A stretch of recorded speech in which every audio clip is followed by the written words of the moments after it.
नमस्कार, मैं हूं अंजलि और आप देख रहे हैं रफ्तार टुडे। तो चलिए शुरुआत करते हैं आज की बड़ी खबर से।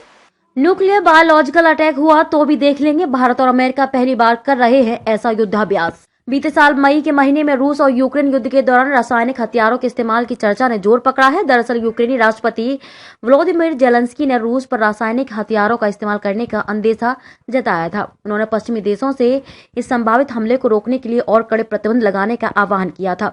वहीं कुछ अपुष्ट रिपोर्ट्स में कहा जा रहा था कि दक्षिणी यूक्रेन के मारियोपोल में रासायनिक हथियारों का इस्तेमाल किया गया है। यह रिपोर्ट सही है या गलत, इस पर अभी कुछ कहा नहीं जा सकता है, लेकिन रासायनिक हमले के डर से दुनिया के देश जरूर सतर्क हो गए हैं। द इंडियन एक्सप्रेस की रिपोर्ट के मुताबिक अमेरिका और भारत ने भी रासायनिक और जैविक हमलों से निपटने की तैयारियां शुरू कर दी हैं।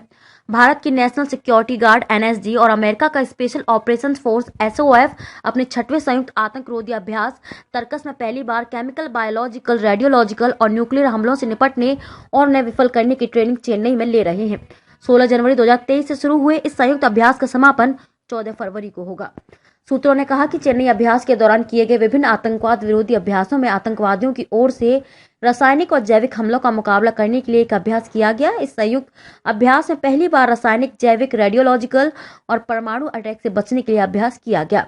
मॉक ड्रिल के दौरान रासायनिक एजेंटों से लैस एक आतंकवादी संगठन ने एक अंतर्राष्ट्रीय शिखर सम्मेलन के दौरान एक कन्वेंशन हॉल पर हमला करने की धमकी दी।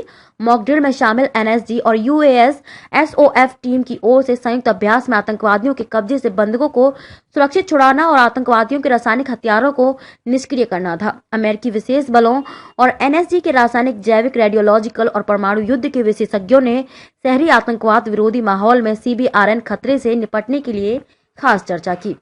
खबरों में अब तक के लिए बस इतना ही। मिलते हैं फिर ऐसी ही बड़ी खबर के साथ। तब तक के लिए नमस्कार और देखते रहिए रफ्तार टुडे।